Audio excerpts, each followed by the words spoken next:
What's up guys?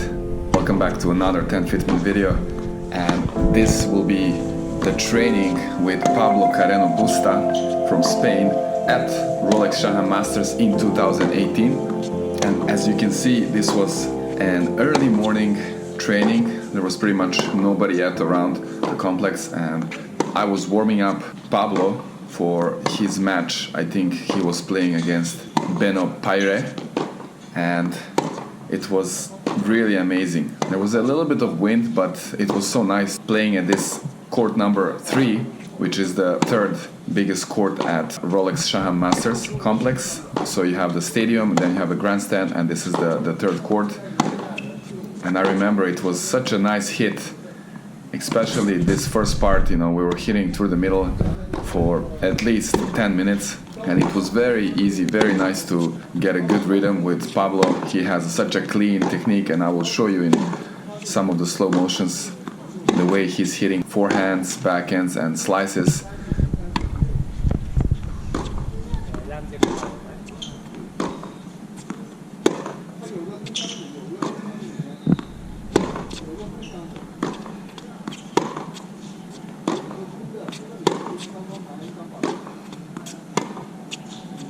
Okay, so here it is. On the backhand, look how he initiates the swing with his arms far away from the body, and then the racket goes back behind him. But in this case, you will see he didn't drop too much the racket head. And then here is the finish where he gets his racket in that vertical position. And then on the forehand, kind of a high swing, but here he starts with both arms on the racket. The left arm helps to turn his upper body, then that very high swing, and then there's the racket drop here below the contact point, and then finishing through behind his left shoulder. And here we're gonna see also the slice. Look at the racket take back behind his head, and then leaning forwards towards the contact point where the racket face is square to the net, and finishing all the way up while maintaining sideways position with that non-dominant arm, going back. So that was just in the beginning to show you his basic techniques here on his ground strokes. And I wanted to mention Pablo's career highlights. So he played semifinals of US Open in 2017, and he also won 4 ATP titles of 250 series. And in some of those matches he beat very, very good players. And some of his best wins include Kevin Anderson, Bautista Agut, and a couple of more top 10 players. He also beat Milos Raonic, Fabio Fognini, Grigor Dimitrov, Dominic Thiem. So he is very, very familiar with beating some of those top players. He also won 23 titles at the Challenger and Futures level, which is really unbelievable. I've been playing those tournaments myself, and I know how difficult it is, and the level is very competitive. There are many hungry and fit and great players at that level, and you really have to be one of the best in order to win so many titles. So no wonder that Pablo, after reached his ATP career high of number 10 in the world, currently he is ranked number 30. And again, it was so nice, so smooth here, the way he's hitting this, ground strokes, very clean. And it's always a pleasure to play and train with players who are at this level, one of the best players in the world.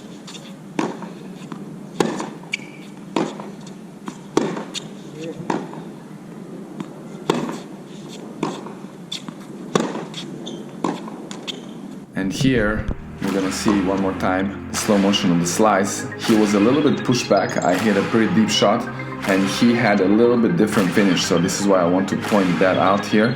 And you will notice his left arm here, the non-dominant arm, it didn't really go all the way back, but he still managed to place that slice well. And then also on the backhand here was a bit different swing and take back. Watch here.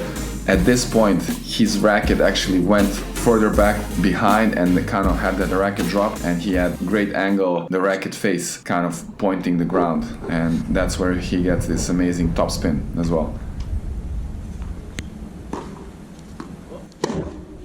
So from here you can see a little bit different angle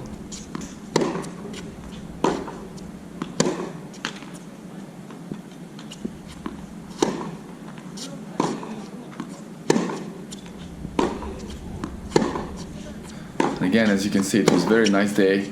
It was a little bit cloudy, but also the sun was kind of, fighting through the clouds a bit. And this is always the best time in Shanghai. October, not too hot, not too humid, and very, very pleasant for playing tennis. When you add on that hitting and training with the top players in the world, nothing more you can ask for.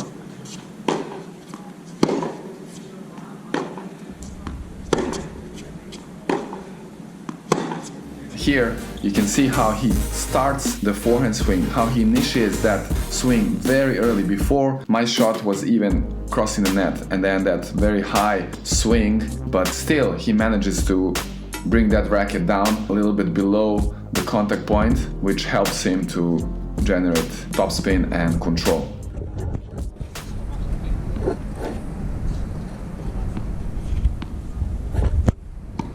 Here I wanted to check the ball. I thought maybe we used it too much, but the ball was pretty good, so we continued rallying.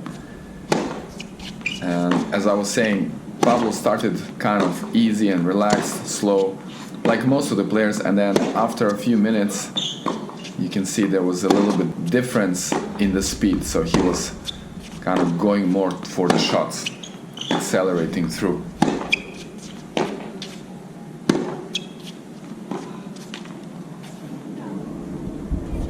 And here is his coach, just adds a couple of advice here now and then. You can see how he plays very effortlessly because he's always there on time. His light movement, the feet, pay attention to his footwork. It's always on his toes, super relaxed. And just by watching this, I feel again, I want to play, I want to go now on court, and I hope you feel the same. It's an amazing game, even if you're just hitting down the middle, and not to mention when you start playing points, but still, this is totally a different experience when you have the chance to play with some of the best in the world. And maybe when you watch the video you cannot really feel or understand what kind of pressure you might have, but really it's not that easy, and only once you get used to it you're able to kind of perform at a good level. Otherwise the pressure can affect you a lot.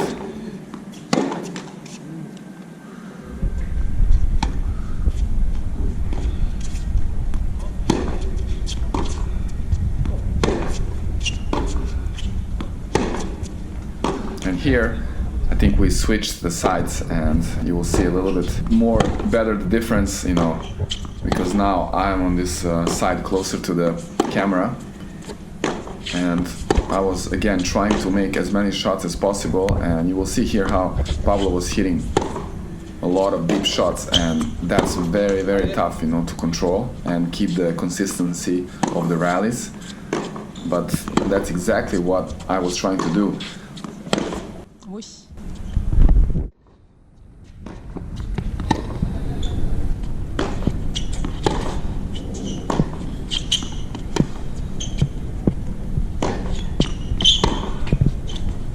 And here you will see in this rally how he hit a couple of deep shots almost on the baseline. Here is the one where I was stretched out and watched the racket face pointing the ground. I managed to get that balance, and here his next shot landing on the baseline, and again I had to really be ready for that, and it was very tough to control the shots, but overall it's really an amazing experience again.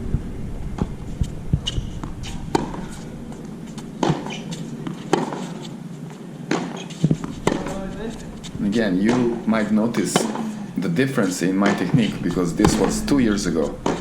So in 2018, I think my forehand was getting better at that point, and on the backhand I still didn't make some changes.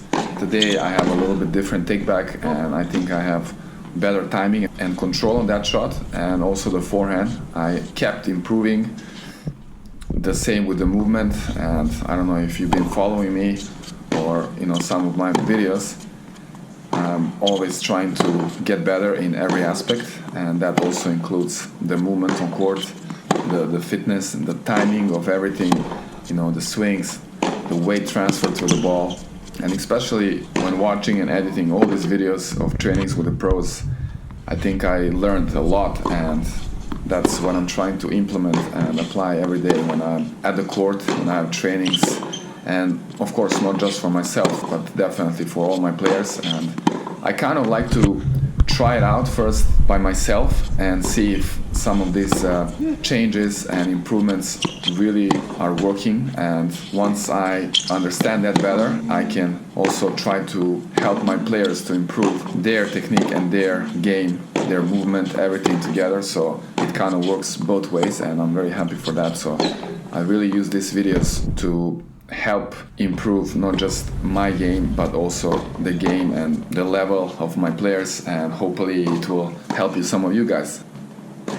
Now, as you can see, it was time for me to hit some volleys, and it's the part of the training that I like, especially when I'm at the baseline. That's when I play my best, but also when I'm at the net I manage not to think too much and then just try to move fast and simply play those volleys.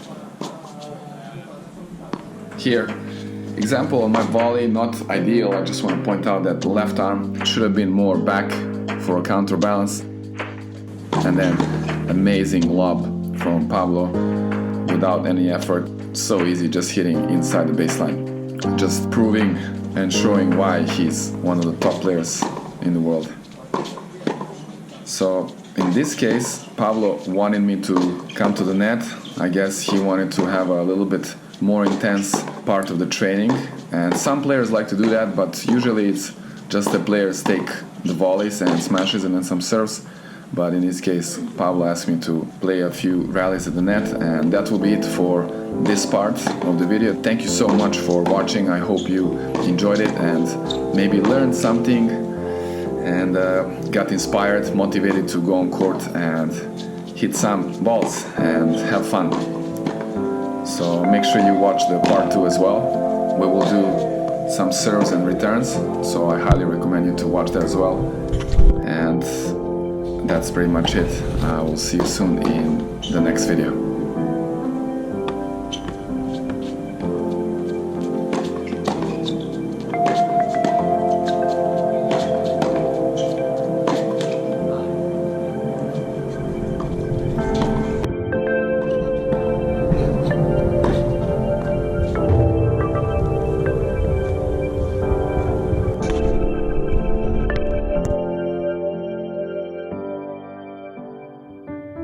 Hi guys, just want to jump in real quickly here at the end.